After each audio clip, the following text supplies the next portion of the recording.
Hello, my friends. Welcome to the Black Diamond Call for Monday, August 7th, 2017. This is John Lavinia, and I am excited for another week with my friends here inside Digital Altitude and on the Black Diamond Call, which obviously I'm partial to since this is my baby. Been running calls like this for some years now.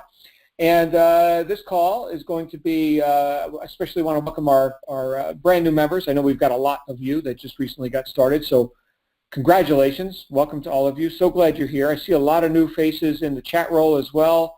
Wes, Justin, Benji. I know you, Benji. Jimmy, welcome everybody. Patrick, Llewellyn, glad you guys are all here. So before we get into the meat, I do have a quick announcement, and that is a reminder for some of you, and it's a brand new discovery for those of you who just got here, and that is that we are having our Marketing Mastery event live in Las Vegas, Nevada, October 14th and 15th, and you can get tickets for that now at extremely discounted early bird pricing, and you can do that at digitalaltitude.co/MME, digitalaltitude.co/MME. Also, there is going to be a special broadcast this evening. I'm sorry, not this evening, Thursday evening. This and Thursday both start with TH, so you can see how my mind got confused. But Thursday evening, and that's going to be at 9 p.m. Eastern U.S. time. Check your email for an invitation to that. That's going to be with Michael Force and some of the other people who you don't get to hear from too often here inside Digital Altitude. We got a lot of people coming out for this event and a special broadcast to discuss some of the plans and preparations that are in store for everyone come October. But be there this Thursday night, 9 p.m. Eastern, and that will be invitation only. So check your email, and of course the invitations are going out to everyone. So you're invited. You just need a special invitation to get in. So that being said, this is the Black Diamond Call, and on this call we like to do things a little bit differently. Sometimes I have a guest speaker. Sometimes, like tonight, I'm going to be my own guest speaker because I'm rather passionate about this topic, and I feel like I'm about to go on a rant. So let me go ahead and give you my usual disclaimers here, and that is that nothing's pre-planned or pre-scripted. Everything you hear coming out of my mouth is going to be very, very off the cuff, very street. In other words, very, very real, not terribly filtered. And I'm hoping that you take these ideas and run with them, like actually put these ideas into use in your business. I am not here to entertain you, although I think I'm rather entertaining from time to time, but I'd rather see you succeed and rather than just be entertained. And as I always mention, if I say anything that offends you, you'll get over it. That's just how we roll. I got a bit of fire in my belly tonight, feeling a bit fired up, and I'm looking to hopefully rattle a few cages here and perhaps get you to do some things that you haven't been doing. So I'm going to go ahead and make some blanket statements that may or may not apply to you. It's going to be up to you to decide whether or not these things apply to you. I am not a dictator, but I am somebody who's made millions of dollars doing what you say you want to do here inside the Digital Altitude online business world. So I've got some credibility, and you may want to heed what I'm about to express and perhaps come up with some ideas on how you can apply these things in ways that I may not even mention tonight. Okay, again, I'm not your guru. And I know, in fact, that's a beautiful segue into our topic, and I know a lot of times people are looking for gurus and secrets and magic buttons and systems that'll do for them what they're not willing to do for themselves, and all the things that keep people running in friggin' circles in our industry. You can see I'm a little bit fired up here tonight.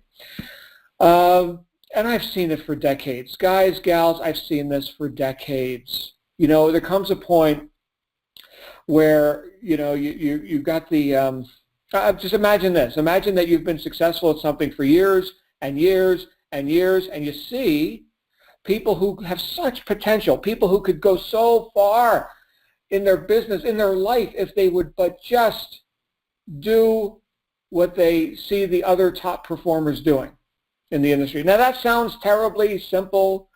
Of course, John, we've heard about modeling what other people have done, and we've heard about, we have coaches, like right here in DA, we've got coaches, people you can learn from.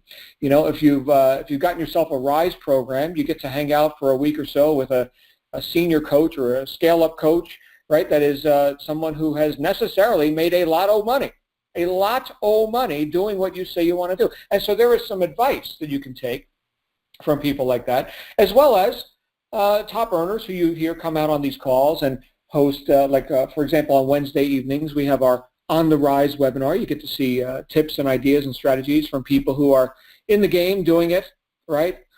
Creating advertisements and traffic and leads and sales, right? So there's lots of examples that you could mirror, that you could model, that you could emulate. And you know what? It starts the moment you enroll. I want you to think about something here, and then we're going to get deeper into the brain pit that I'm in right now. But I want you to think about something. Throughout the history of the network marketing and home-based business, industry and profession, we have noticed that people tend to do things that worked for them when they were getting started. In other words, let's say someone was contacted by a friend of theirs to take a look at some business opportunity. We're going to go back to 1955 right now. Oh, let's say 57. So 1957, and your buddy rolls up in his 57 Chevy that he just got. That he's a hip, slick, and cool cat, and he says, "Hey man, come over to my house on Friday night, and we're gonna have a get together, and he's gonna meet a bunch of friends and all this, right?" So you come over to his house on Friday night, and they have a house party, and he's drawing circles on a whiteboard, or they didn't have whiteboards back then, a blackboard, right, or a flip chart. After the milk and cookie party, and it sounds great. It's this thing called multi-level marketing or something, and sounds great. What a great concept, right? Hey, Doris, did you hear about the multi-level marketing? It's the latest craze. And so you get started. And so that worked. That worked on you and for you. Right now, you were just enlightened. You now have some new possibility in your life, something you're pursuing, and what do? Well, you're going to go ahead and duplicate that. I mean, after all, rolling up to somebody's house in a 57 Chevy was pretty compelling for you. So you do exactly that. Now, some people are cut out for that. Maybe the hip, slick, and cool cat who drives around in a 57 Chevy is got the personality for personal contact marketing and showing up and driving a slick car and inviting people to house parties, but that's the way that you were introduced to the business, and therefore, by default, you think that's the way you've got to introduce people to the business. And my friends, that method has been going on for almost a century. My goodness, what year is it? 2017. Okay, so we could say network marketing sort of officially started in 1950 or so. I may be off by a few years. Actually, the original, the development and the origin of the home business profession was like the peddler, the person who would go and peddle his wares from, I don't know, a stagecoach or something, and here's the, whatever they were selling, snake oil and the magic elixir and all this. And funnily, there's still plenty of companies that selling the snake oil and the magic elixir. And you know what? I buy it all and I eat it all up. It's yum, yum, yum, yum. I love it. I got cabinets full of MLM products. Hooray, hooray, hooray. But I'm talking here about the business approach, the marketing approach. People tend to emulate what they saw worked for them. When I got started here in top tier direct sales, we're going back 15 years, so not quite back to the 57 Chevy, okay, but back to 2015, when I finally discovered a business model that could show me how to make some real money by people who were making some real money. What a breakthrough. Imagine that. So I had had enough of the milk and cookie parties and, come to the house and draw circles on whiteboards and hotel meetings and all that, okay? But when I was introduced to this segment of the home business industry or profession, it was because somebody put a flyer on my cart. Now keep in mind, this is going back 15 years. My friends, YouTube did not exist. Do you understand that? YouTube, the most heavily trafficked video site and search engine in the world, subsidiary of Google, the biggest search engine in the world, okay, did not exist when I was introduced to this business. How was I introduced to this business, you might wonder? Somebody put a flyer on my car, a little business card-sized flyer, like a piece of garbage. They put it on my car, and I called a toll-free number and learned about how I could come to a meeting to hear about how to make the kind of money that I was looking to make and had been looking to make for years. So now, based on what I've told you so far, can you guess? I'll give you one guess. Can you guess how I started marketing once I got started in that deal and I was going to go build my business now? Can you guess what method I used to start attracting leads into my business? You can type it into the chat roll if you're joining us live. Can you guess what method I employed? Flyers. Llewellyn got it. Cards on windshields. Yeah. Patrick, word of mouth. No, Patrick, it was cards on cars. In fact, let me say this, Angela, because Angela said card on windshield.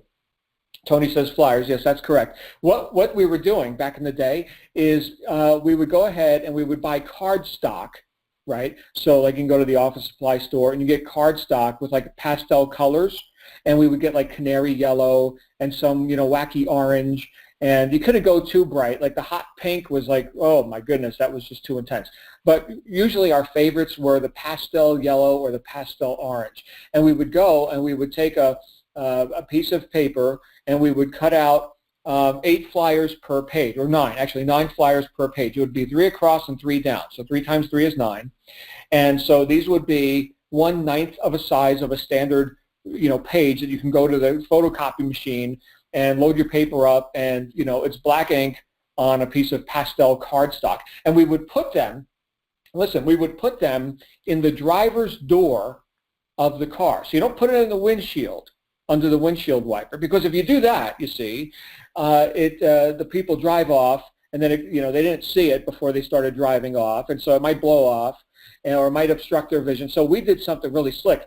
We would put it between the rubber and the glass of the driver's side window, right above the door handle. So when you approach the driver's door, there's the handle, and obviously you look up just a little bit, there's where the window starts, okay? And there's a piece of rubber, right, a water seal right there. You just go ahead and jam the card right in between the glass and the rubber, right above the driver's door handle. And this way, it's in the driver's hand before they open the car door. It is getting delivered. So any of you who want to go and use 20th century methods to promote your business, you can do that. And that's what I did, because that's what worked for me. That's how I was introduced to it. That must be how you do marketing. After all, the guy who was doing that and who was in charge of the crews that were running around and papering up parking lots, this guy, he was making over $50,000 a month. I'm coachable. I'm coachable, damn it. Let me do that. Okay? But guess what? Guess what, my friends? In fact, I was telling one of my students that I have the pleasure to work with here as a coach, I was telling him that's how I started my marketing. That and printed ads in newspapers, like classified ads, like liner ads, like how many words can you fit on 3 lines, which is the minimum you can buy in the classified section. Right? Patrick in the chat roll saying Craigslist. Yes, we did a bit of that too, although they're total Nazis. But and so are by the way, so are the security guards in the parking lots of shopping malls where we were looking to put flyers. My goodness, I've gotten chased out of so many parking lots by these guys. I remember one guy. This was down in Tucson, Arizona, at Park Place Mall on the east side, and there was a guy who was looked just like Chuck Norris. He was a security guard there, and he was very, very serious about his job. I thought he was going to karate chop my ass, but anyway, we got out of there without any harm. But anyway, what was the point that I'm making? The point is that we tend to do what we've seen other people who are successful do, to a degree. To a degree. Can you guys all hear me okay? I see somebody typing in the chat roll. There's nobody else on. This guy Wes, he may need to just hit his his microphone phone icon or whatever to join it. But yeah, hopefully everybody can hear me good. Okay, great. So so here we were doing things that I thought would be effective based on what I saw other people doing that was effective. But there was more to the story. There was more that I didn't see that successful people were doing, that I didn't recognize. It was not apparent to me. It was not apparent. So I had to go deeper. I had to learn more.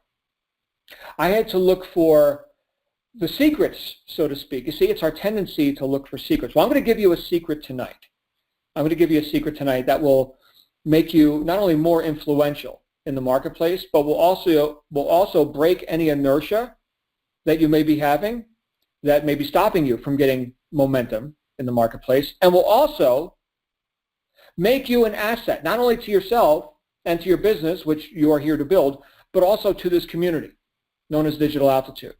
So, and again, I may get a little loud here tonight because here's some of the stuff that apparently isn't noticed quite often, but it should be noticed, and I want to put your attention on it because it may not be as obvious as, oh, you know, that person put a flyer on a car, so let me go put a flyer on a car, or that person does Instagram, so let me do Instagram, or that person runs a YouTube channel, so let me do video marketing on YouTube. Right? So typically we'll tend to do what worked for us. What worked to get us in is what we typically will do. But there are so many options when it comes to marketing. So many options. But we're going to go deeper than marketing now. We're going to go into influence and conversion. Because look, anybody could put a flyer on a car. Anybody could run a YouTube channel. Anybody could post to Instagram. Anybody could spend their life on Facebook. And Facebook is happy for you to do that. Okay, they like the traffic. They get paid with ad revenue, right? But being effective, this is what we're really here for. Now tell me truly, if you could spend as little time as possible spinning your wheels in whatever platform, all right, whether we're talking about Facebook, Instagram, YouTube videos, putting flyers on cars, whatever it is, if you could spend less time doing that and get a better result, would you be willing to get a better result in less time? Is that okay? Does anyone object to that? If you object, you can go ahead and tell me, I object, damn it. I see that there are no objections in the chat room. So more money and less time with less effort. Yes? Yes. Okay. Very good. So guess what, my friends? I am really, really freaking good at making more money and less time with less effort. I am awesome at that. I teach that. That's one of the reasons I'm qualified as a senior top scale-up coach or whatever the hell my title is here, because of that, because I'm good at that, okay? Now, I suck at almost everything else. Like I could play guitar okay, I suppose, and, you know, I snowboard all right, and, you know, good at, you know, riding my Harley, and a lot of you know I'm into, like, self-defense and tactical training, and I'm out shooting guns in the desert. I'm really good at that stuff. That's just a couple of things that I'm good at, okay? But the thing that allows me the time to be good at all those other things is that I got good at creating some influence in the online marketplace.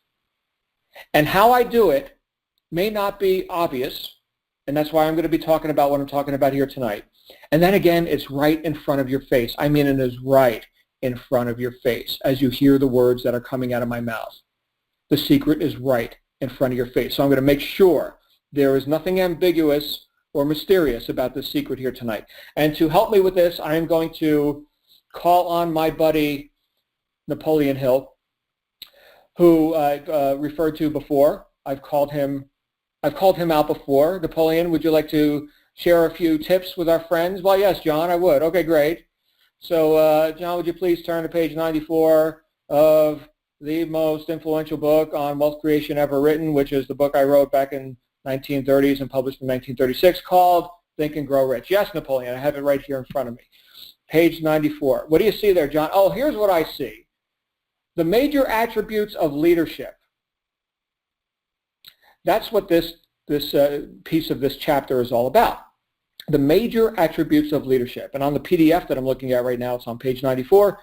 if you're looking at a printed version, or there's a variety of re-releases of this book throughout the year, so it may not be page 94 for you.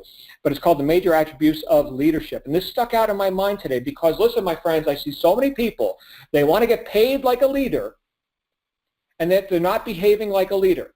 So this may sound like an admonishment for some of you. If so, fine, own that, do something with that. Please do something. Okay? Don't neglect, don't reject, do something, accept and take action on this. But I'm going to give you the enumeration of the major attributes of leadership according to Napoleon Hill. And this is based on his research of over 250 of the most successful people of the industrial age. We're talking about principle here. We're not talking about how they did their internet marketing, because the internet marketing didn't exist. Okay? In fact, one of the guys that he spent time with to write this book was a guy named Henry Ford, who figured out how to put people in cars so that someday John and his buddies could go paper up windshields in parking lots in Tucson, Arizona. Okay, so we're going back 100 years almost. And here's what he says. The following are important factors of leadership, and I'm going to enumerate them, and I'm going to park on one of them because it's so obvious and yet so not obvious. Number one, unwavering courage based upon knowledge of self and one's occupation. No follower wishes to be dominated by a leader who lacks self-confidence and courage. No intelligent follower will be dominated by such a leader very long.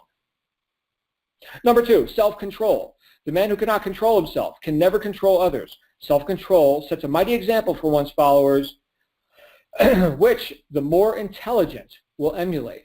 Now, some of you who've been here for a while, you know that I've been through these before. This has come up a couple of times. Okay, we're going to rip through these, and I'm going to park on one of them. Number three, a keen sense of justice. Without a sense of fairness and justice, no leader can command and retain the respect of his followers. Number four, definiteness of decision. The man who wavers in his decisions shows that he is not sure of himself. He cannot lead others successfully. And I've parked on that one before, by the way.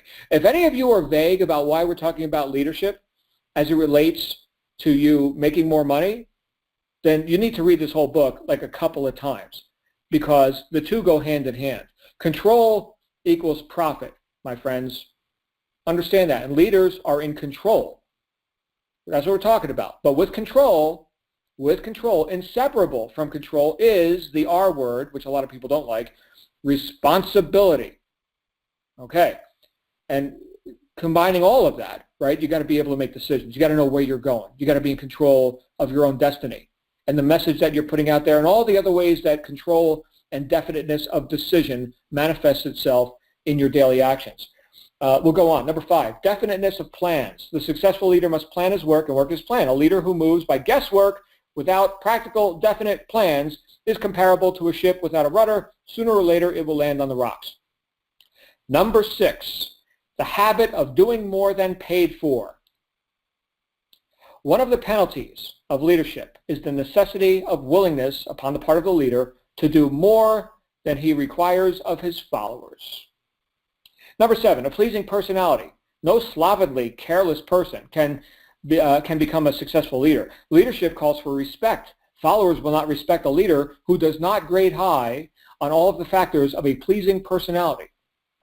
Number eight, sympathy and understanding. The successful leader must be in sympathy with his followers. Moreover, he must understand them and their problems.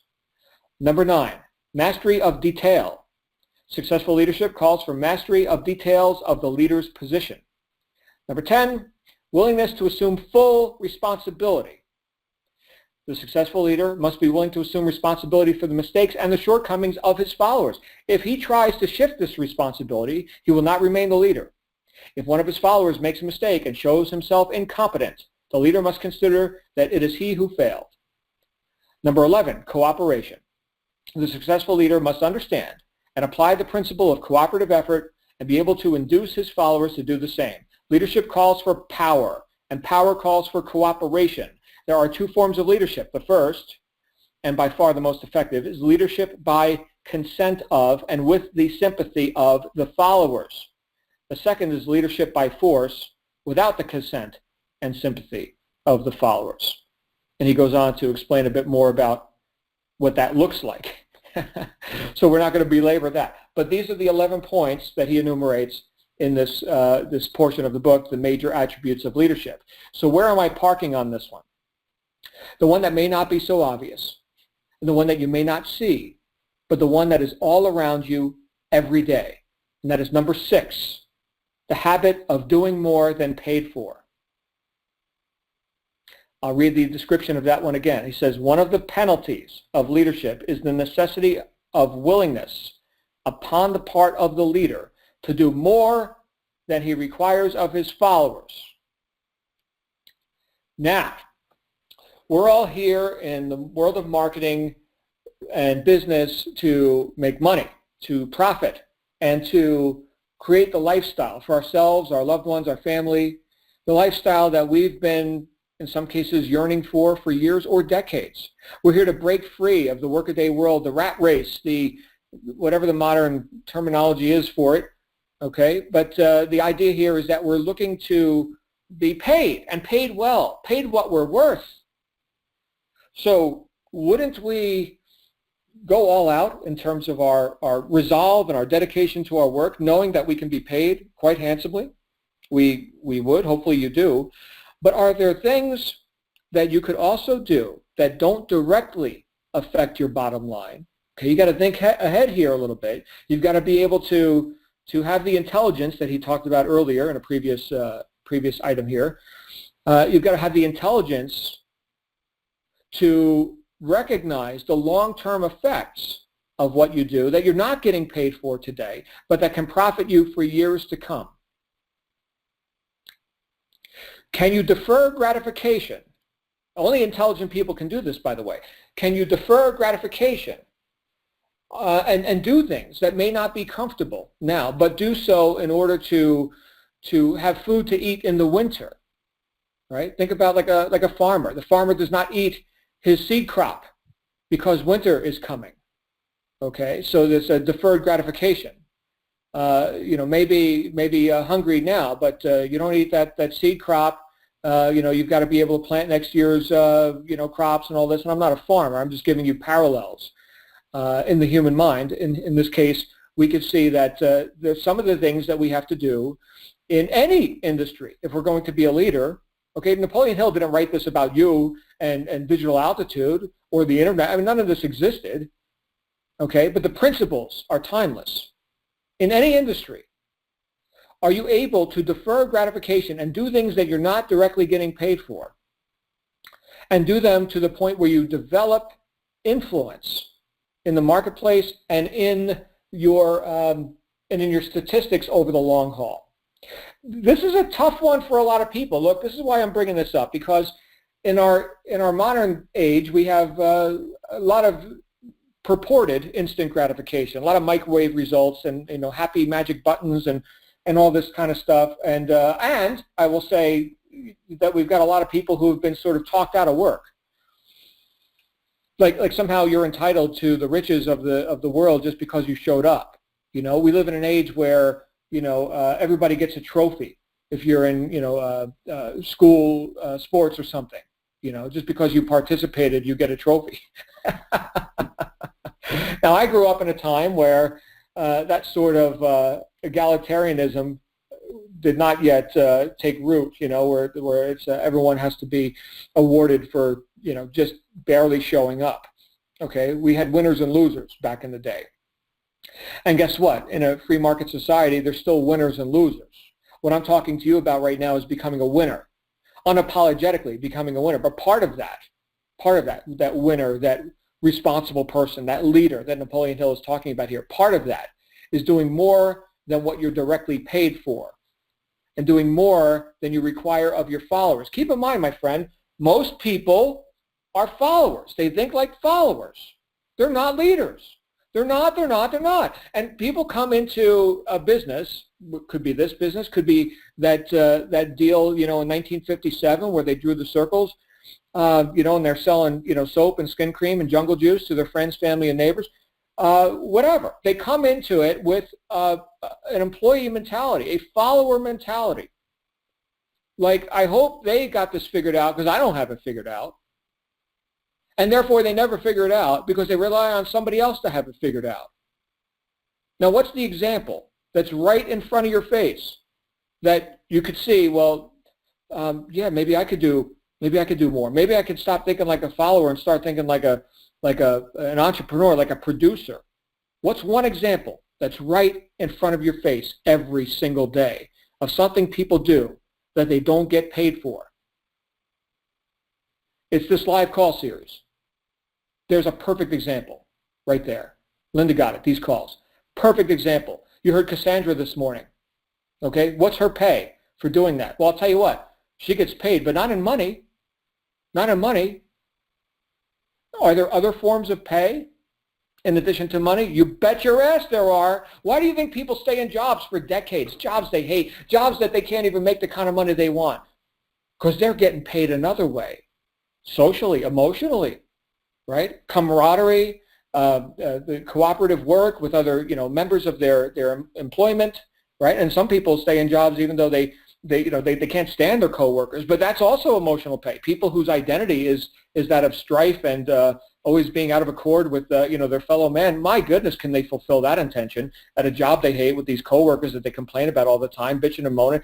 Yeah, fear, that's another one, right? They get to fulfill their fear-based chronic emotional state. So what are the ways that people get paid? There's lots of ways that people get paid, and I can tell you that part of your pay for doing what you do is that cooperative work with other people, is the camaraderie, is going to the events and being a part of this whole thing. I mean, look, no man is an island. Okay, you may not have received a check for some action that you may have taken yesterday or tomorrow. Excuse me, but you're participating in something with a purpose. Yes, that's pay right there. People will not last in something that they can't get passionate about and feel purposeful about.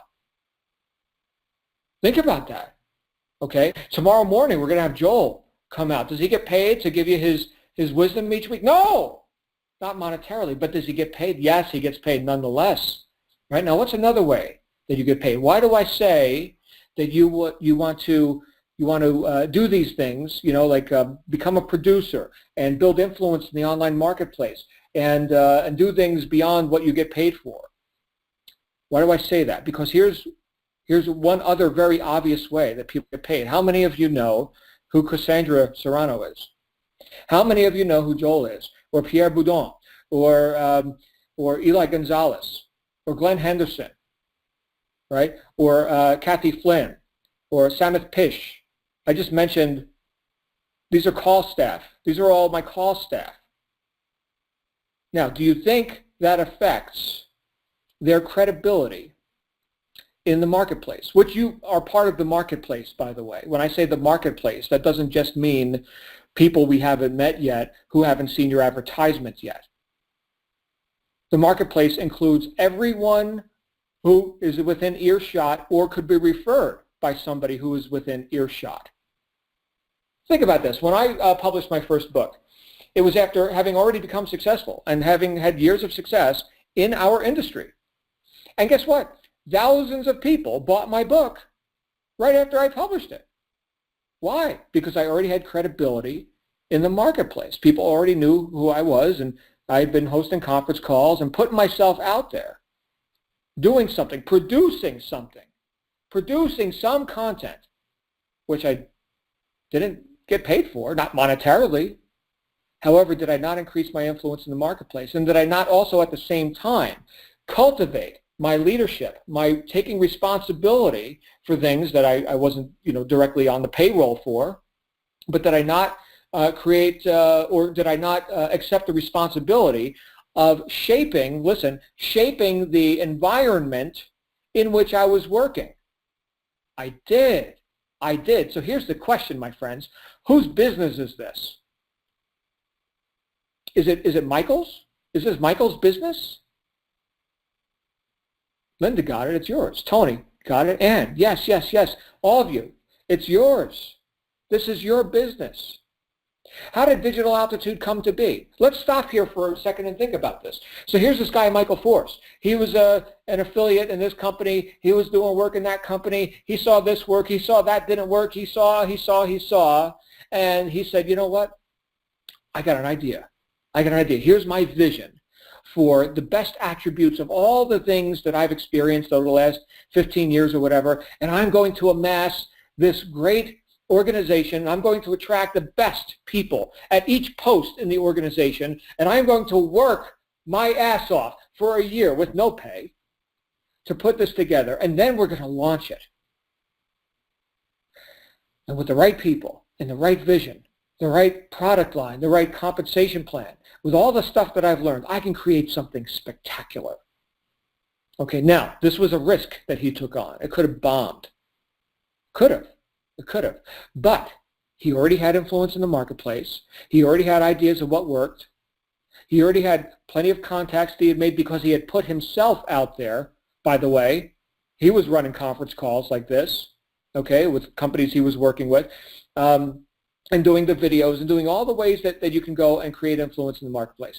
He did all that stuff, and then when it came time for him to produce his vision and put it out there, he had people, he had the ear of people.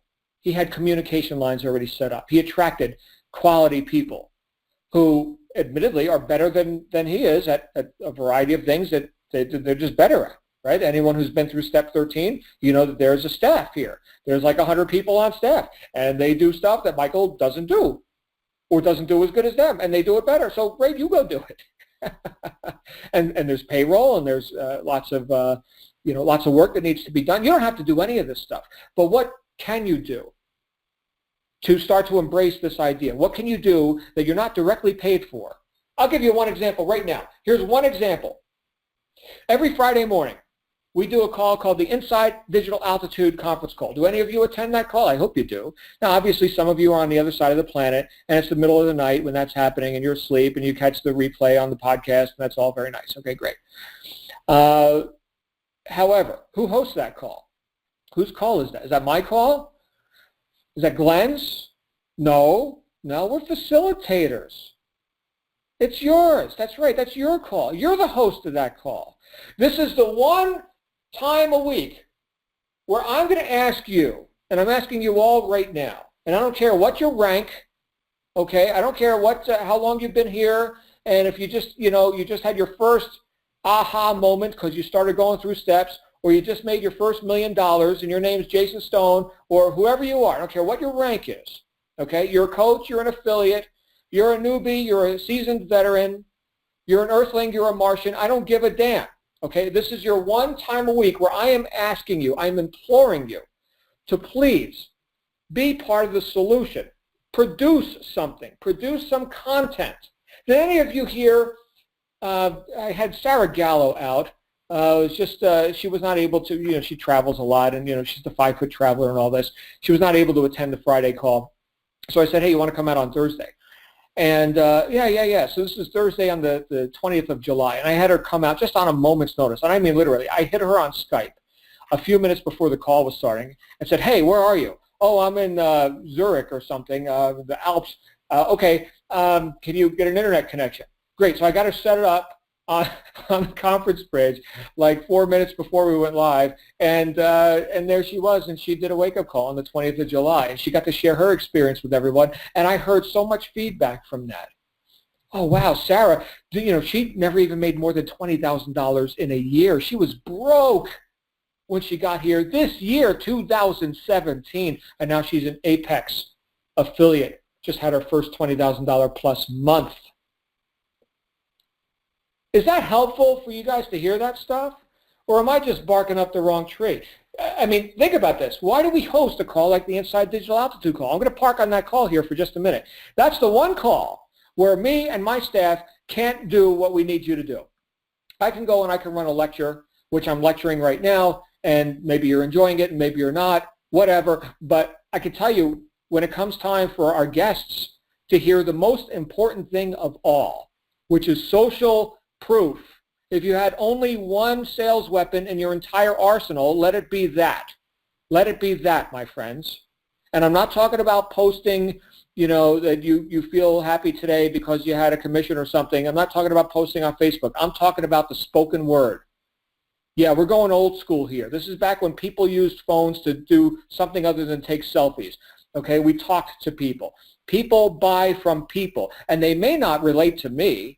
this Italian guy, John, I don't know about this guy, John. Of course, he could be successful. He's been doing this for, 10,000 years. And, oh, Glenn, he's all eloquent and everything.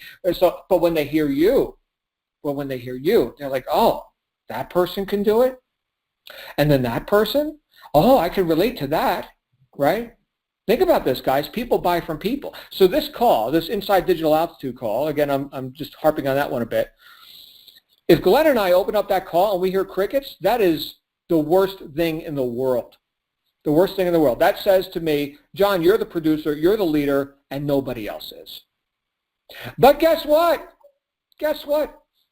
Number 6, right here from the book, the habit of doing more than paid for.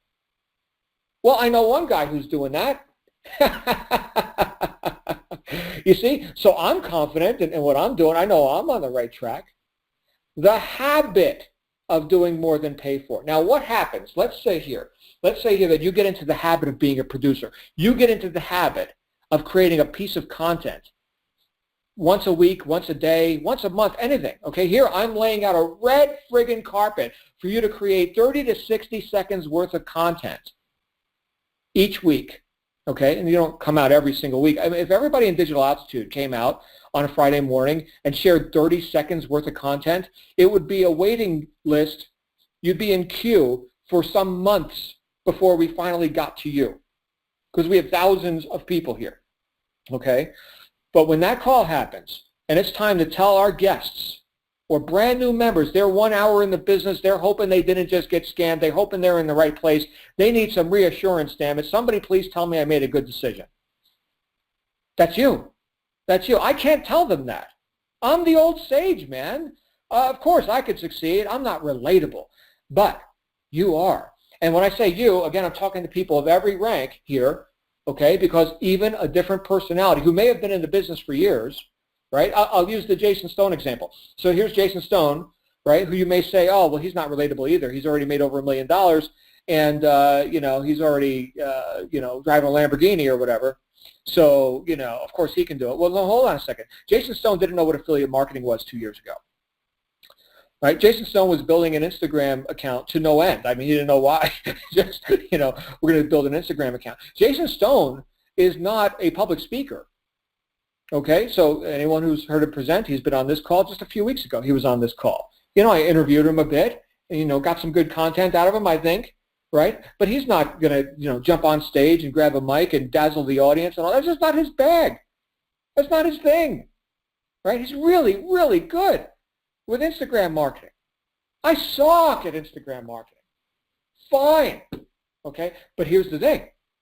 We all have something that we can share for 30 to 60 seconds, something powerful. And it's not, here's the thing. I'll give you a little tip on this, okay? Imagine that people are going to hear this a year from now, because everything, like right now, these words that are coming out of my mouth, they are going to be on the podcast, and you can go listen to this a year from now. In fact, if it's a year from now and you're listening to this recording, hit me up and let me know that you got some value a year after these words came out of my mouth. Right now it's August 7th, 2017. But I want you to think about this. Imagine that you're gonna produce some influence. You're going to influence someone now and then tomorrow and then the next day and the next day because of this content you're creating in the next 30 to 60 seconds when the microphone opens and it's your microphone. And all right, Bob, tell us about your success for the week. All eyes are on you. Now, I'm not saying that to make you nervous, okay? I'm saying that to let you know that this is now, you are charged with the responsibility of telling people why you got started, why you have made the right decision, and why the water's fine and they should jump in as well. That is the social proof we're talking about, whether you just learned something new or you just made your first $1 million, okay? And it's not, and why I'm saying this, by the way, is because sometimes people shoot themselves in the foot. They say stupid things like, oh, this is great, I'm happy to be here, and you know what, I've been learning for a little while, and I haven't made any money yet, but what did you just say? You haven't made any money yet? Again, I'm going to get a little raw here with everybody, okay? But you can refer to books like The Science of Getting Rich by Wallace D. Wattles, which is even older than Napoleon Hill's Think and Grow Rich, where he talks about you'll never help the poor by addressing poverty. what you think about expands, right? So if you want to help the poor, don't be one of them. And the more you talk about poverty and the causes of poverty and why this and why that, the more you validate and expand poverty. Okay? So don't talk about being broke. Don't talk about you've ever been broke. Don't talk about that. Don't talk about that. Talk about where we're going. Where are we going? Look, this chapter here that I'm reading from, this portion of the chapter called The Major Attributes of Leadership, right? Think about this for a second. Leadership is where you can lead others, where you've got a predetermined destination that you've determined for yourself. Remember, number 4 here, definiteness of decision, right? Who decides? You. You decide. What did you decide? You decided where we're going. And anyone who's willing to go there with you can now follow you. And any sane person would not follow a person who doesn't have a destination. So it really doesn't matter where you've been, or that you were broke yesterday or 5 minutes ago, or you haven't made any money yet. Nobody needs to hear about that. Where are we going? You got to share your vision. I see this on Facebook too, not necessarily here in Digital Altitude, although I don't spend much time on Facebook. I'm sure I could find it right here in Digital Altitude. But I see people like in network marketing groups and stuff where they're bitching and griping about how they're struggling in their business. And yet, all eyes are on them, whether they know it or not, right? Should I join this person in their business? Oh, their business is too hard. They're struggling. I mean, this is so great. I mean, we got the best jungle juice in the world, and I love my team. Oh, and the company's been in business, and our warehouse is 10 million square feet, and the headquarters, and oh, this is all great. I haven't made any money yet, but, oh my goodness. You didn't just say that, did you? Did you really say that in public? Where are we going? Nobody gives a damn about where you've been. You got a story that's great. Put it in your book. That's nice. We can have a little backstory. Okay? But right now, your job is to inspire others to get off their ass and make a decision, which they are unwilling to make. Yes, most people are followers. And you are in sales, which means you are here to induce decisions in others, lest they never get out of their own way and stay stuck and die broke, which is probably what's going to happen, unless somebody wakes them up. And damn it, I am going to be one of those people that wakes them up. I will. That's why I'm in this industry. I can go anywhere and make money. You can go anywhere and make money. You can go get a job. You can go on welfare or the dole or whatever they call public assistance in your country, right, which seems to be everywhere lately. Or you could do something that's part of the solution. And I'd rather have a bullet in my head than be part of the problem.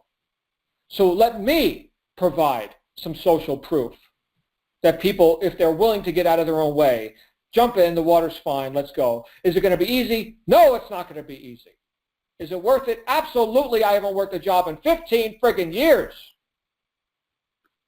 My best month in direct sales is $200,000. And I'm not done. I've got new goals. How's that sound, right? So when people come here and they're wondering, can I at least, replace, my income from my job? That's a typical want of people when they come here. In like low ticket MLMs and little tiny, CPA affiliate programs and stuff, people are just looking to, pay their electric bill or whatever. And interestingly, a lot of times those people tend to run their mouth more about hype. When they don't have anything else of substance, they tend to run their mouth a lot about hype.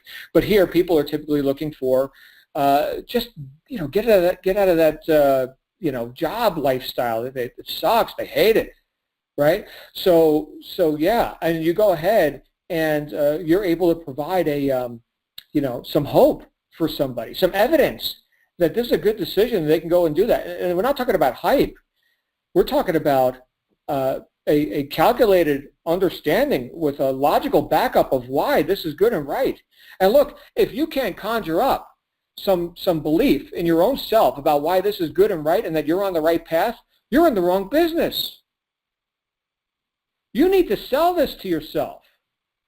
When I was invited to come here and set up this whole training call series and do some coaching and everything with Digital Altitude, I had to look at Digital Altitude.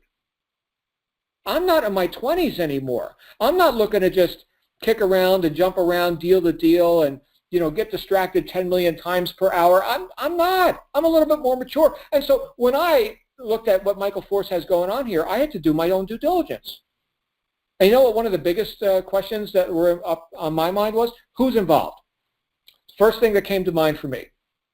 Who's involved? Who's behind the scenes doing this? Because more important than what you do is who's doing it with you. That's the question. I learned that. That cost me millions of dollars to learn that, by the way. But that's the thing, right? What's the vision here? What is the purpose of all this? Is this just a money grab or something? Is that what this is? A money grab? Or does this have some substance? Is this built on rock or is this built on sand? Because my goodness, how many more mistakes do I want to have to make in my life? Digital altitude is substantial. It's built on rock. The vision of Michael Force and the people at great expense that he has attracted to help him put this together, this is no joke. Can you sell that to yourself? Can you get in the spirit of what a huge undertaking this was and how special this is, how rare this is to find something like this? And can you conjure up 30 to 60 seconds worth of gratitude to come and share with a guest who maybe I invite to the call and say, hey, come and listen to some of my friends, right? You may or may not believe me. I don't know. I don't want you to listen to me. Don't believe me. Go listen to these people. Can you help me make sales? Can you please help me make sales? And thereby help yourself?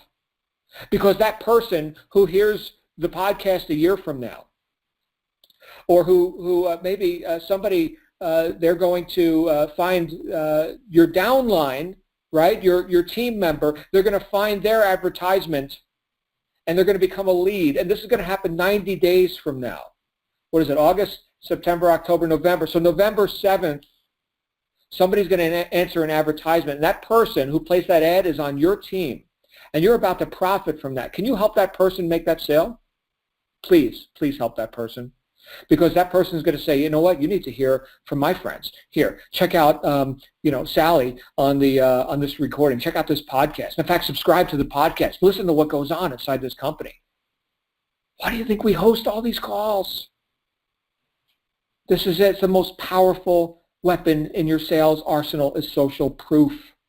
Social proof, my friends. Do it. Do it. You so deserve to be part of the solution. Are you getting paid for that? Not in the next 5 minutes, but my goodness, when you do what Napoleon Hill says here, the habit of doing more than paid for, now you've broken past the inertia, right? Remember I talked about, I promised you today I would show you how to get past inertia. Oh, John, I don't know about making my own content. I don't know what to talk about on the video, and I don't know what I'm going to post on Facebook, and I just don't know. Well, great.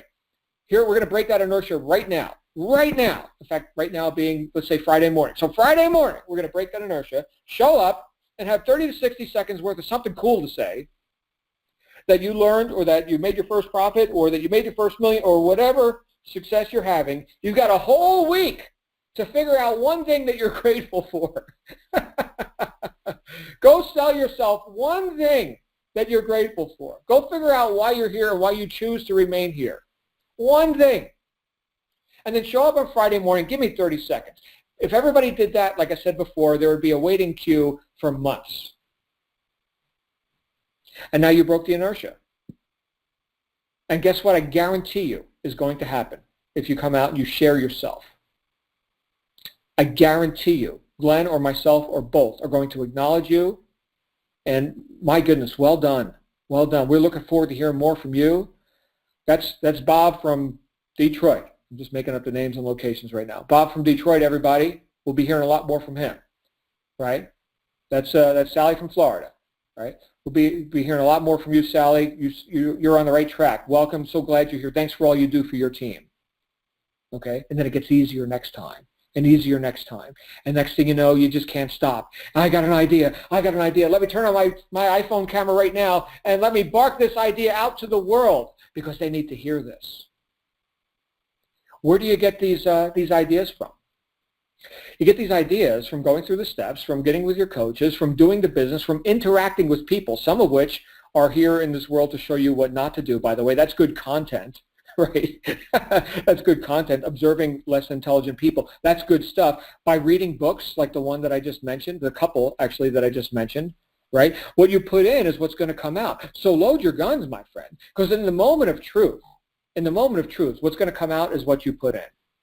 So you damn well better be collecting some good ammo, right? This is what it's about. People sometimes say, John, how can they give you a topic 5 minutes before you go on stage and a microphone and you talk for an hour without missing a beat?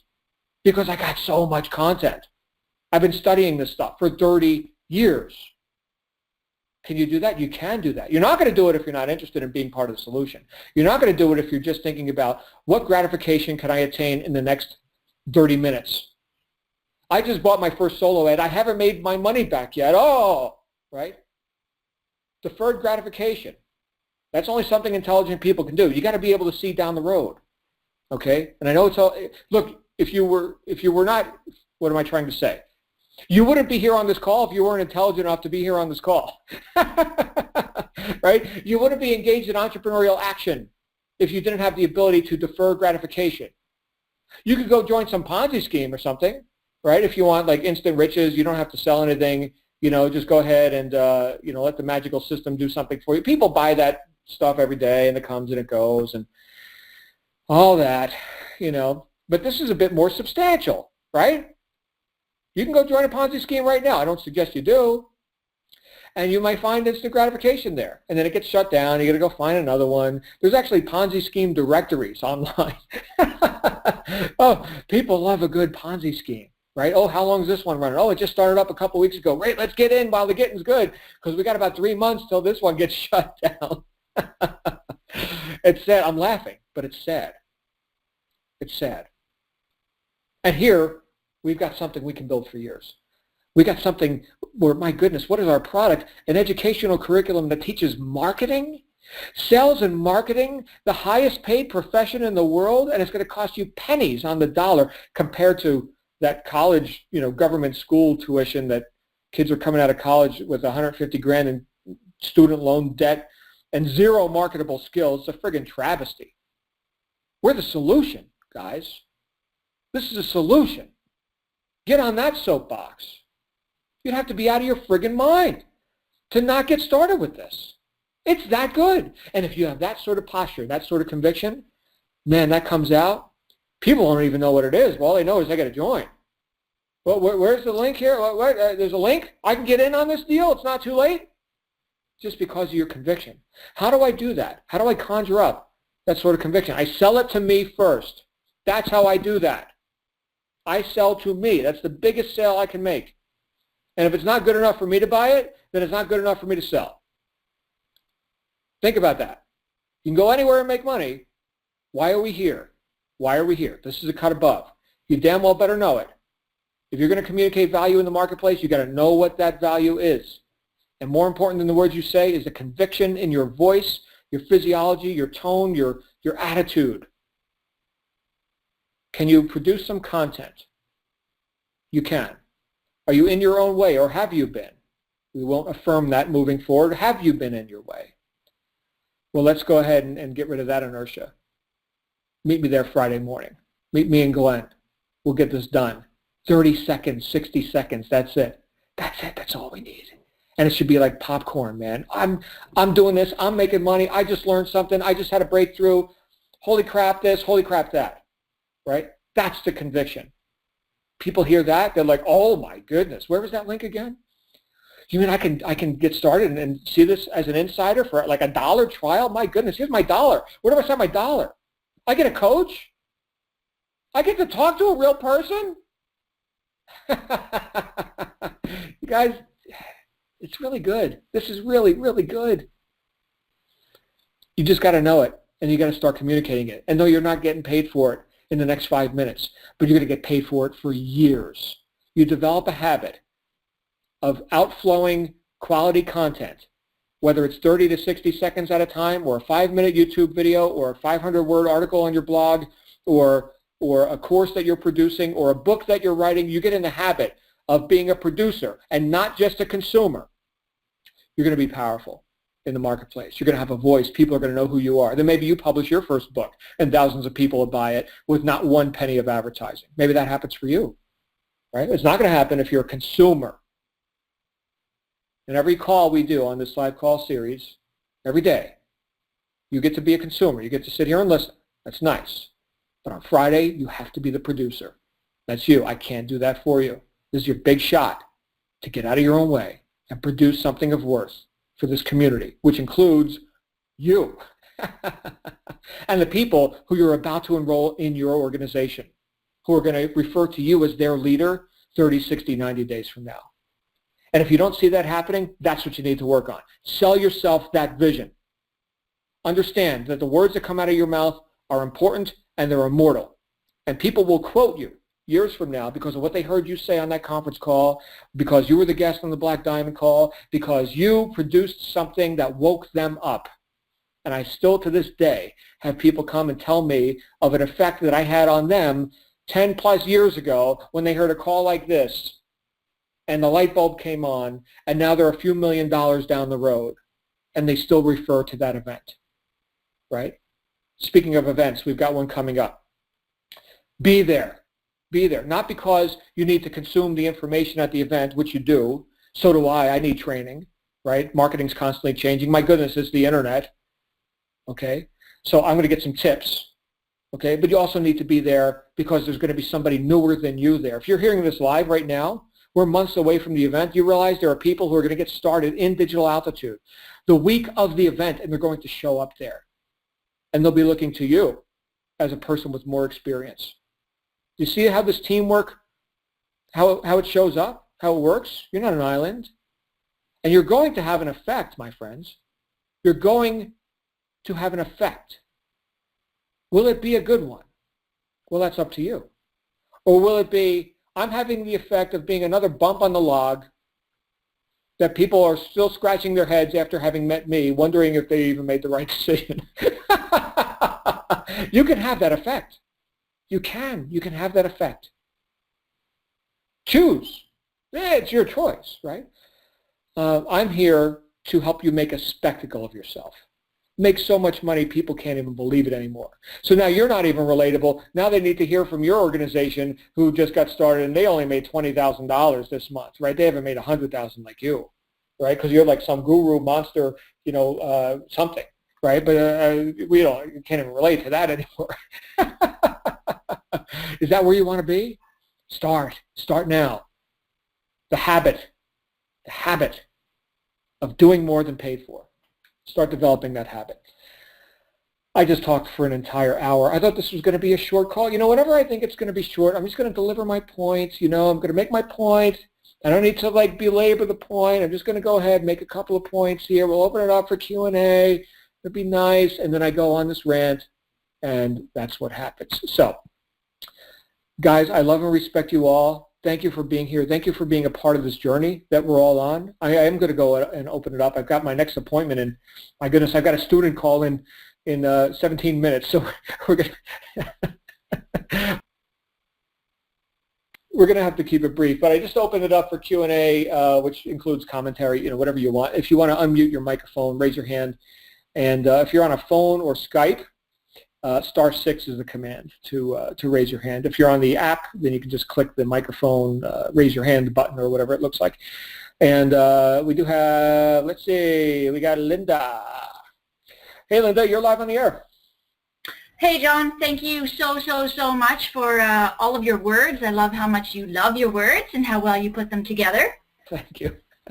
And I just wanted to say that I was out on my morning walk today and I was really thinking about Las Vegas, and I'm en route. I have my ticket, and something you said in an earlier call just really got me super focused, and so I just want to, again, thank you for that. And what it was how do I want to occur in Las Vegas? How do I want to occur in the lives of the people that I meet there and in the eyes of the people that I meet there? And that just helped me so much focus on how I do want to occur there. And I want to occur there as a leader. I know I'm not a leader in Digital Altitude yet, but that's what I'm aiming for, and I'm already a leader in many aspects of my own life.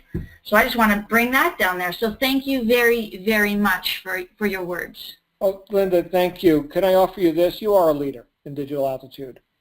You are. As soon as you say you are. You know, I was at a conference where my wife and I were sitting with a gentleman named Doug Weed. Doug Weed. He was a consultant to a U.S. president. He was a diamond in Amway at one point. He's one of the greatest living orators that I've ever heard. And my wife Shannon said to him, you know, I decided I really want to be a leader in this organization. He said, well, then be the leader. And he walked away. That was it. So when does that decision happen? Well, exactly. Yeah. Right. So as long as you say I'm not a leader yet, well, all right, you're not a leader yet. I'm just going to go ahead and introduce that argument, because if you look again at this book, page 94 on this PDF that I'm looking at, Think and Grow Rich, the major attributes of leadership, if you're doing these 11 things, you're being a leader. Did you already get paid? Like, did you already put money on the board or something? Well, no, but that's a guaranteed future outcome because you decided it is. Number 4, definiteness of decision. What is a decision? It's a cutting off point. It's where you say, this is the outcome that we shall have. The moment you decide, now you're the leader. Okay, think about the definition of success according to Earl Nightingale. Have you ever heard the recording, The Strangest Secret? I sure have. Well, there you go. So what does he say the definition of success is? Is that where he says it's the steady progression towards something of purpose or something of meaning, some such thing like that? Pretty close. He said success is the progressive realization of a worthy ideal. Right. So by that definition, the progressive, meaning it's not done yet, realization, making more real, right, bringing it into, you know, manifestation, of a worthy, well, who makes that determination? That's you, so that means it's self-determined. Ideal, meaning here's the perfect outcome, here's the ideal scene. Okay, so the progressive realization of a worthy ideal. The moment you start taking deliberate action towards progressively realizing a worthy ideal, in that moment you're a success. Did you make the money already? No. Same thing with leadership. You're a leader as soon as you apply these principles, and the money has to follow. It has to, Linda. Mm-hmm. So I just want to acknowledge you. Linda, ladies and gentlemen, there she is. Watch out, because she's coming to Vegas, and I'm going to learn something from you, Linda. Nice. I look forward to it. I look forward to it as well. Thank you for being here, my friend. We got one more caller in queue. We're going to go to Mr. Troublemaker himself, Glenn Henderson. How are you, brother? Doing fantastic, John. I got to tell you, I mentioned it in the chat room a moment ago. My money tonight has been the best call in the history of digital altitude. Certainly the best call in my experience with digital altitude, and you get the props from me. Keep on putting it down, and I will keep picking it up. It's fantastic. Been absolutely fantastic tonight. I will be, my team and I will be there in Vegas. Looking forward to it. In fact, this will be my first digital altitude major event, and I'm so excited. I might even get some sleep tonight. The one thing that is sticking out in my mind tonight, John, that I'm going to take with me, something you said, and I've requoted it, and it's going into my content tomorrow. And you said, and I quote, "I would rather have a bullet in my head than be part of the problem." You can't know, John, how powerful that was for me right there in that moment, because it got me to realize and remind myself of things that I have done well in building my digital altitude business so far, and new things that I will be doing well. For example, the Friday call. I decided to get out, because something else that you'd mentioned to me previously, I decided to get moving and do something about it. And so listen, y'all, bring your guests on the call too, because there will be at least one very special guest commenter on this Friday call. You don't know who it is yet, but you will. So I am doing, John, I am already being part of the solution. And for the inspiration. I thank you. Back to you. Well, thank you, Glenn. And of course, for anyone who doesn't know, that was Glenn Henderson. It's 3 o'clock in the morning over there, Glenn. He's over in Scotland for the month, and yeah, I'll sleep when I'm dead. Yeah, there you go. Sleep is overrated. You know, really, things like feeding the body and resting it and stuff are just inconveniences in my world. I don't want to eat or sleep, but you know, you got to keep the body running. But anyway, the point is, here's a guy who's producing. He's not just consuming; he's producing on a weekly basis for everybody. So have Glenn's back, everybody. You know, and he's like, all right, who wants to share your wins for the week?